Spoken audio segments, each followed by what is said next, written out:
મિત્રો, કાવ્ય વિશે આપણે ત્યાં ખૂબ ગંભીરતાથી વિચારણા થઈ છે. અર્વાચીન ગુજરાતી સાહિત્યમાં તમે લટાર મારો તો તમને કાવ્યની અનેક વ્યાખ્યાઓ મળી રહેશે. ક્યાંક સહજ ભાવે તો ક્યાંક પૂરી ગંભીરતાથી થયેલી, ક્યાંક એકાદ બે વિધાન તો ક્યાંક વિસ્તારપૂર્વકના અભ્યાસ લેખો અને પુસ્તકો પણ આપણે ત્યાં કાવ્યને સમજવા માટે ગુજરાતી ભાષામાં લખાયા છે. તો સ્વાભાવિક રીતે જ આપણે એક લટાર આ યાદીમાં મારીએ તો અર્વાચીન ગુજરાતી સાહિત્યના પ્રારંભે કવિ બેલડી તરીકે જે નર્મદ અને દલપતરામ મળ્યા, આ બંને પોતપોતાની રીતે કાવ્યને સમજવાની અને સમજાવવાનો પ્રયત્ન કર્યો છે. દલપતરામ બોધપ્રધાન કવિતા જેમની પાસેથી વિશેષ મળી, અને કવિતા એમની દૃષ્ટિએ જનમન રંજન હતું. એટલે કવિતામાં એમની દૃષ્ટિએ કલ્પના અને કલ્પના દ્વારા લોક મનોરંજન થાય તો એ કવિતાનું પ્રધાન લક્ષણ ગણાય, આવી એની સમજ. અને એ પ્રમાણે એમણે જે કાવ્યની વ્યાખ્યા કાવ્યમાં જ એ રીતે આપી કે કવિતા કહીએ કલ્પના, જનમન રંજન જાણ. તો નર્મદની કવિતાનું પ્રધાન લક્ષણ આપણને ખબર છે, જુસ્સો છે, જોસ્સો, એક આવેગ, એ ભાવાવેગ, એક લાગણીનો ઉદ્રેક. તેના જોસ્સાને કાવ્યના કેન્દ્રમાં ગણ્યો અને લખ્યું કે કાવ્યમાં જોસ્સો હોવો જોઈએ. આ જુસ્સો એમની કવિતામાં છે, એમ કાવ્ય માટે એ જુસ્સાને અનિવાર્ય ગણે છે.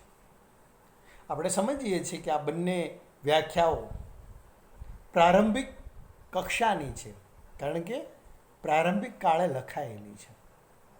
પણ પંડિત યુગમાં તમે પ્રવેશો એટલે તમે રમણભાઈ નીલકંઠ હોય, મણિલાલ દ્વિવેદી હોય, આનંદ શંકર ધ્રુવ હોય, આવા ઘણા સમર્થ, બળવંતરાય ઠાકોર સુધી તમે આવી શકો.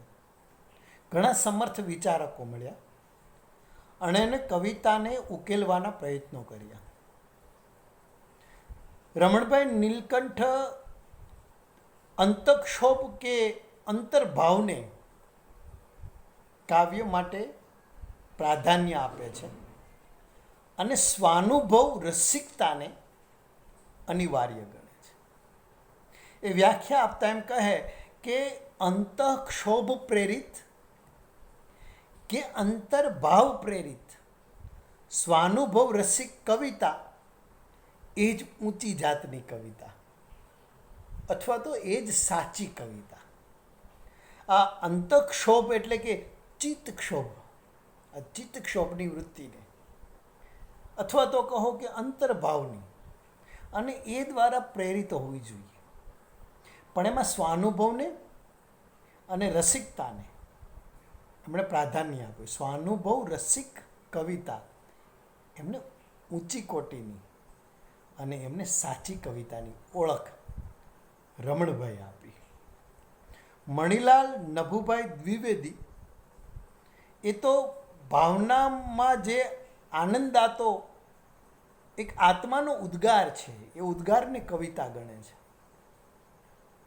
ભાવનામાં આનંદાતા આત્માના ઉદ્ગારને કવિતા કહી શકાય. આ મણિલાલનું વિધાન છે.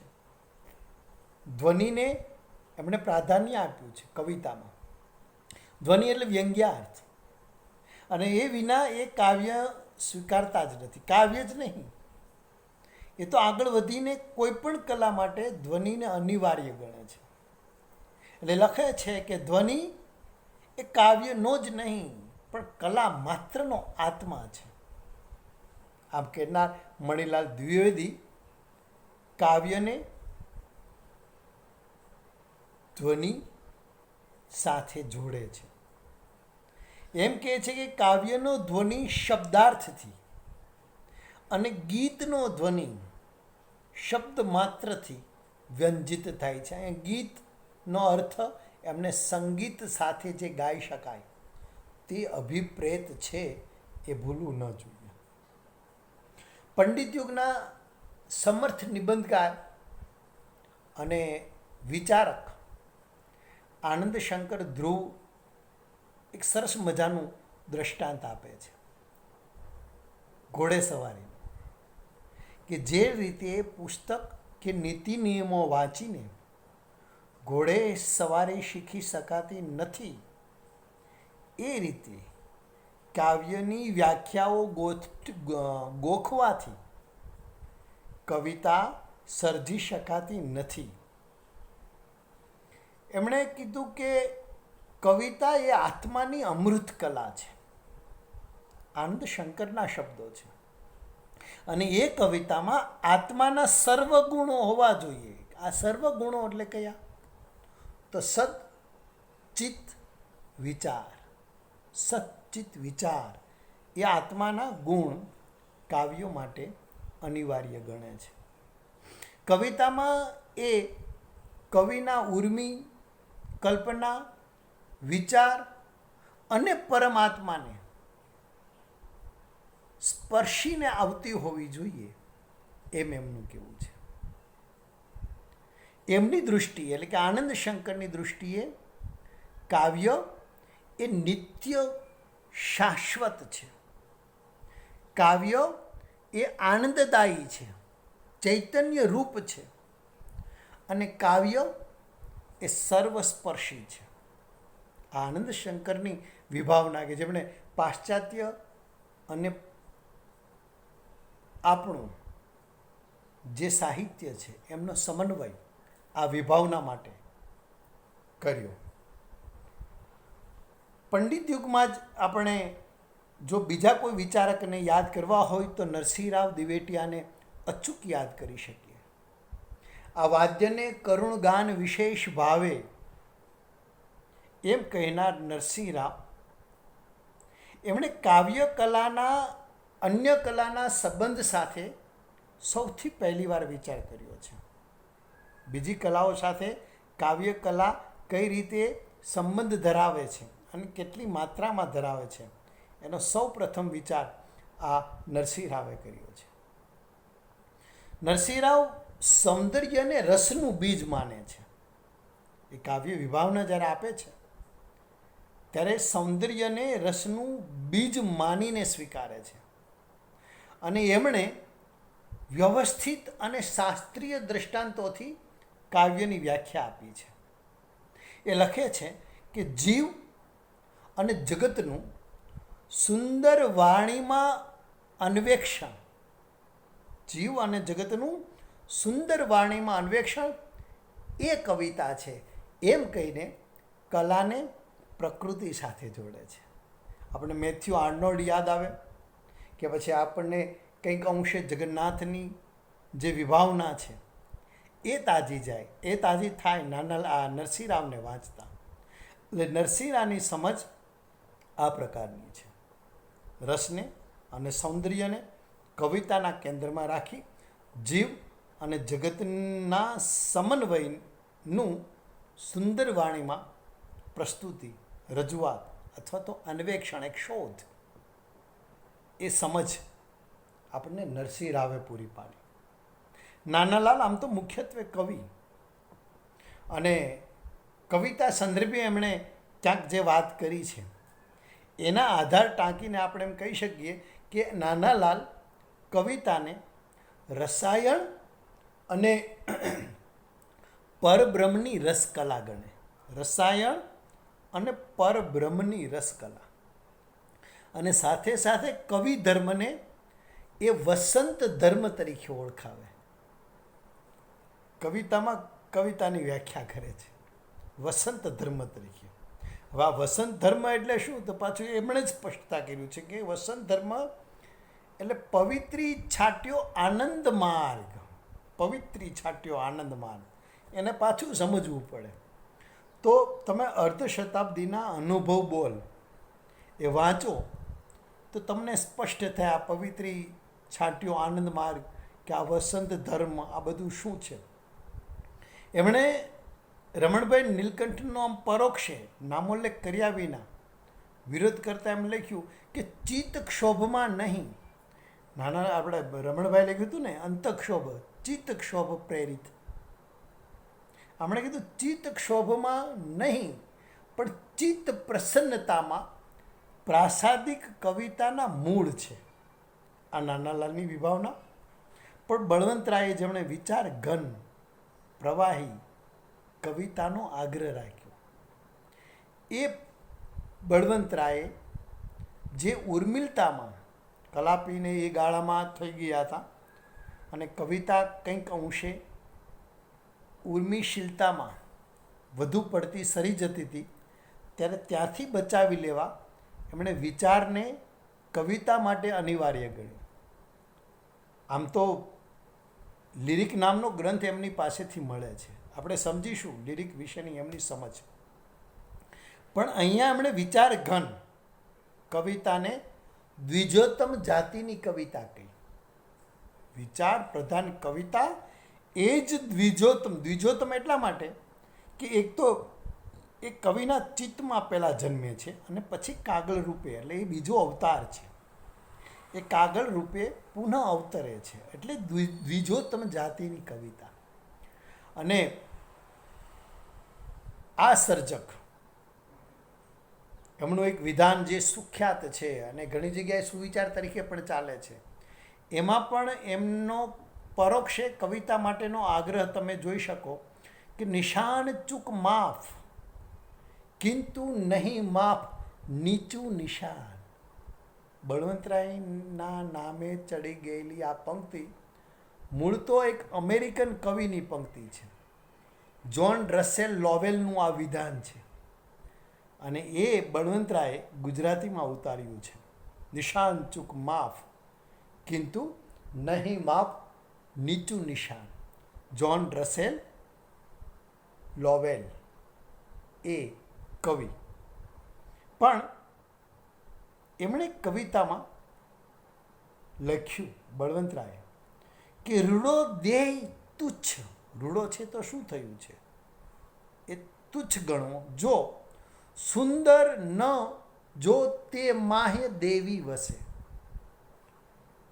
એમાં જો સુંદર એવી દેવીનો વાસ ન હોય તો રૂડો દેહ પણ તુચ્છ છે, એમ કહીને પરોક્ષે કવિતામાં સૌંદર્યની દેવીનું સ્થાપન કરે છે બળવંતરાય ઠાકોર. આ સર્જક કવિતા અને સંગીતનું દ્વૈત તો જુએ જ છે, પણ અર્થપ્રધાન વિચાર પ્રધાન કવિતાનો આગ્રહ પણ રાખે છે. ઉર્મિ તત્વ વિશે જે મેં તમને વાત કરી હતી, આપણે એમ કહીએ છીએ બળવંતરાય ઉર્મિશીલતાના વિરોધી હતા, એ ગેરસમજ છે. લિરિક નામનો એમનો વિવેચનનો ગ્રંથ તમે જુઓ, તપાસો, ઉર્મિ તત્વનો સ્વીકાર કરે છે, પણ એ માત્રામાં. એમણે લખ્યું છે કે કવિતામાં ઉર્મિ તત્વ હોવું જોઈએ, ઉર્મિ શૂન્ય તે કવિતા નહીં. બળવંતરાય સાંભળજો, ઉર્મિ શૂન્ય તે કવિતા નહીં, કારણ કે કવિતા હૃદયનો વ્યાપાર અને હૃદયને સ્પર્શવાની શક્તિવાળી હોવી જોઈએ. હૃદયને સ્પર્શે જ નહીં તો પછી કવિતા નહીં, અને હૃદયને સ્પર્શવા માટે એમાં ઉર્મિશીલતા હોવી જરૂરી છે. હવે જુઓ, હવે જે એ સીમાચિહ્ન હવે જે ભયસ્થાન બતાવે છે એ જોવાનું છે. એ લખે છે કે ઉર્મિવત હોવું અને ઉર્મિમય કે ઉર્મિ પ્રધાન હોવું એ બે વચ્ચે ઘણો ફેર છે. એટલે કવિતા ઉર્મિવત હોય એમનો સ્વીકાર કરે છે, પણ કવિતા ઉર્મિ પ્રધાન બની જાય, ઉર્મિમય બની જાય, ઉર્મિ માંદ્ય બની જાય, એની સામે આ સર્જકની વિરોધ છે. એટલે બળવંતરાયની વિભાવના આ દ્રષ્ટિએ આપણને જરા વિશેષ સ્પર્શે છે, અને એ રીતે એ સવિશેષ નોંધપાત્ર બને છે. તમને આગળ ચાલતા ગાંધી યુગમાં સક્ષમ અને સમર્થ એવા જે થોડા કવિઓ અને વિચારકો મળે તો તમને પ્રથમ નામ જ ઉમાશંકર જોશીનું યાદ આવે. કવિ તરીકે ગણો તો સુંદરમ પણ આવે, પણ સુંદરમે કવિતા વિશે ઓછું, અને કવિતા વિશેષ લખી છે. તોય આ કવિએ જે કંઈક સંકેત કાવ્ય વિશે કર્યો છે, આપણે એના પર નજર કરીએ તો સુંદરમ માનતા કે સૌંદર્યને શબ્દમાં સાકાર કરવું અને આનંદનું સર્જન કરવું તથા એ સૌંદર્યના આનંદને આત્માની સેવામાં ધરવું એ કાવ્ય માટે અનિવાર્ય છે. સૌંદર્યને શબ્દમાં સાકાર કરવું અને આનંદનું સર્જન કરવું અને એને આત્માની સેવા માટે ધરવું, એક અધ્યાત્મની ઊંચાઈએ પહોંચતા હોય એવું આપણને સુંદરમની આ વિભાવનાથી લાગે. પણ તમારે જાજુ નહીં તોય યાત્રા એમનો કાવ્ય સંગ્રહ તમે જુઓ તો તમને ખ્યાલ આવશે કે આ કવિ પોતાની કાવ્ય સર્જન યાત્રાથી જ આપણને સૂચવી આપે છે કે કાવ્ય દ્વારા સમગ્ર વિશ્વ સાથે મંગલ સંવાદ સાધવાનો હોય છે. કાવ્ય દ્વારા સમગ્ર વિશ્વ સાથે મંગલ સંવાદ સાધવાનો હોય છે. એ યાત્રાના કવિ આપણને સંકેતે છે. મંગલ શબ્દ એટલે ઉમાશંકર યાદ આવે, ત્યાં દૂરથી મંગલ શબ્દ આવતો.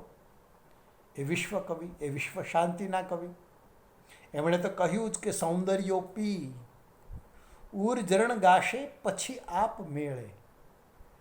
અનુભવવાનું, સ્વાનુભૂતિને પ્રાધાન્ય ગણ્યું છે અહીંયા. પણ બીજી એક એમની પંક્તિમાં સીધો જ કાવ્યની વ્યાખ્યા સાથે આપણે જોડી શકીએ એવો સંદર્ભ રચાય છે કે ઉર્મી સ્થિર થઈ શબ્દે ચૈતન્યે ધબકી રહે તેને તો કવિતા કહે. અરે ઉર્મીનો સ્વીકાર કરે છે, શબ્દ અનિવાર્ય છે એક માધ્યમ તરીકે, અને એ દ્વારા પેલા ચૈતન્યનો ધબકાર એ અનિવાર્ય ગણે છે. કવિતા માટે આટલા પદાર્થો, આટલા તત્વો અનિવાર્ય છે. પેલી એમની યાદગાર પંક્તિ પણ મને સ્મરવી ગમે કે ગર્ભમાં રહેલા બાળકની બીડેલી આંખો માતાના ચહેરામાં ટમકે, મારા અસ્તિત્વમાં એમ કાવ્ય ચમકતું તમે જોયું છે. આમ તો કવિ પોતાના માટે કહે છે, પણ મને લાગે છે અહીંયા મારા એટલે કવિના અસ્તિત્વમાં આ રીતે કાવ્ય ચમકતું હોવું જોઈએ કે જે રીતે માતાના ગર્ભમાં જે પેલા બાળકની બીડેલી જે આંખો છે અને માતાના ચહેરામાં જે ટમકી રહી છે એ પ્રકારે એટલે અસ્તિત્વનો એક ભાગ ઉમાશંકરને અભિપ્રેત છે. અને આ કવિને શબ્દમાં શ્રદ્ધા છે. શબ્દ, લય, ઉર્મી, રસ આ બધાનો સ્વીકાર કરતા કવિ આગળ વધે છે. શબ્દના લયને સ્વીકારતા આ કવિ કાવ્ય માટે રસ અનિવાર્ય ગણે છે અને કહે છે કે લાગણી રસ કોટીએ પહોંચી તો એ કાવ્ય છે. એક રસની ઊંચાઈ સુધી લાગણીને એટલે કે ઉર્મિશીલતાને, ઉર્મીને પહોંચાડવી એ પૂર્વ શરત છે કવિતા માટે. આપણે વિજયરાય વૈદ્ય કે વિષ્ણુપ્રસાદ ત્રિવેદી પણ યાદ આવે, કારણ કે વિષ્ણુપ્રસાદ ત્રિવેદી શબ્દાર્થો એને પ્રાધાન્ય આપે છે અને એમ કહે છે કે અર્થ અને શબ્દ આ બેમાં જો કોઈ તારતમ્ય કરવાનું હોય તો કાવ્ય એ અર્થની કલા છે એમ કહીને એ અર્થને પ્રાધાન્ય આપે છે. એમનું સાહિત્ય સંસ્પર્શ પુસ્તક તમે જોશો તો એમાં મળશે. એમનું બીજું એક વિવેચનનું પુસ્તક ઉપાયન છે અને એમાં પણ એ અર્થને પ્રાધાન્ય આપતા એમ લખે છે કે કાવ્ય ભાષાની કલા છે અને ભાષા દ્વારા અર્થની કલા છે.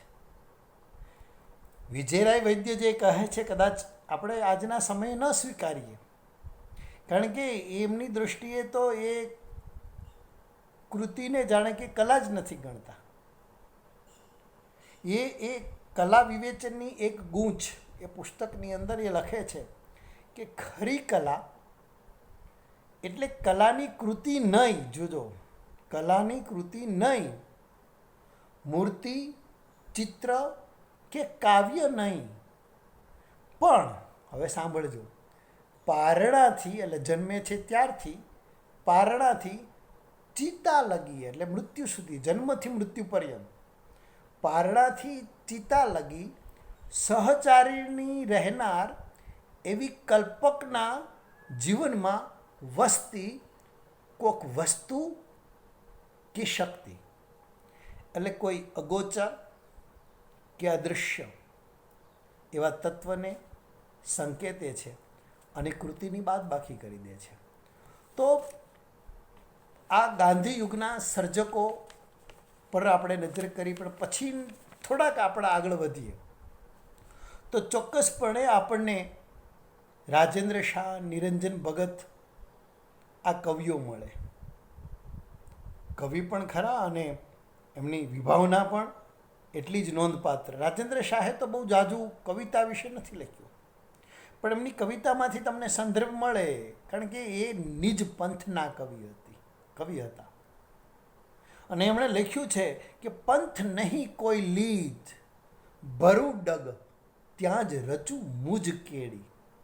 એટલે કે પ્રતિભાશાળી કવિને માટે અનિવાર્ય એવી પોતે શોધેલી કાવ્ય કેળીની શોધ એ રાજેન્દ્ર શાહને અભિપ્રેત છે. પણ નિરંજન ભગત ચોક્કસપણે એ વિવેચના કરતા કાવ્ય વિશે લખે છે. એમ લખે છે કે કવિતામાં લય, કલ્પન, સંરચના કે વિચારો એ તો માત્ર સાધનો છે. સાધ્ય તો છે રસ સમાધિ, રસ નહીં, રસકોટી જે શબ્દ આપણે આપ્યો હતો ને, એ રસ સમાધિ. એ સમાધિ ભલે ક્ષણની હોય કે ક્ષણાર્ધની હોય, પણ એ રસ સમાધિ એ જ કાવ્યની સાચી ઓળખ છે. આ નિરંજન ભગતનું કહેવું હતું. સુરેશ જોશી આધુનિક યુગમાં આપણને મળે અને પુષ્કળ લખ્યું, જુદું લખ્યું, અનોખું, નોખું અને વિચાર કરી દે એ પ્રકારનું લખ્યું. સુરેશ જોશીની દૃષ્ટિએ કલાકૃતિ કે સાહિત્ય કૃતિને એક સંરચના રૂપે, એક આકૃતિ રૂપે કે એક રૂપ નિર્મિતિ રૂપે જોવાની આપણને એક દિશા ખોલી આપે છે. અને એ એવું માને છે અને સ્વીકારે છે કે સાહિત્ય કલા છે, એ કલા દ્વારા આપણે ભાવને નહીં પણ ભાવના આકારને પામવાનો છે. એટલે ભાવ પર નહીં પણ ભાવના આગળ, જો આકારનું રૂપ નિર્મિતિની જે વાત આવી ને, એક આકારને મહત્ત્વ આ કવિ આપે છે, આ વિવેચક આપે છે.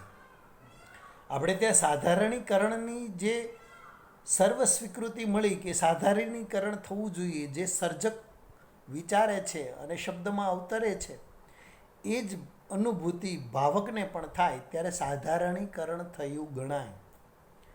આ વિચારક એમ લખે છે કે વસ્તુનું સાધારણીકરણ નહીં, વિલીનીકરણ થવું જોઈએ કલામાં, કવિતામાં. આ વિલીનીકરણ ઓગળી જાય, એનું અસ્તિત્વ મીટી જાય અને તદ્રુપ થઈ જાય, એ સાચી કલા. અને ક્યાંક તો આત્યંતિક તમને લાગે એ રીતે પણ, અને આપણે કારણ કે એબ્સર્ડિટી આધુનિક યુગની અંદર એનું પ્રધાન લક્ષણ ગણાયું છે અસ્પષ્ટતા. ત્યારે એ અસ્પષ્ટતાને પણ કેન્દ્રમાં લઈને આ વિચારક એમ લખે છે કે અસ્પષ્ટતા પણ કવિતામાં સાર્થ હોઈ શકે. કઈ રીતે સાર્થ હોઈ શકે? તો એમનું કહેવું છે કે અર્થ નિષ્પત્તિ વગર અનુભૂતિ નિષ્પત્તિ દ્વારા રસ નિષ્પત્તિ થાય એ શક્ય છે. અનુભૂતિની નિષ્પત્તિ અને એ દ્વારા રસની નિષ્પત્તિ. અર્થ નિષ્પત્તિ કદાચ નહીં થાય તો પ્રશ્ન નથી રહેતો, પણ રસ નિષ્પત્તિને અનિવાર્ય ગણાય છે. તો આ થોડી યાત્રા કવિતા વિશે આપણા કાવ્ય વિચારકોની, એમના મતની અને એમની માન્યતાની. ફરી મળીએ.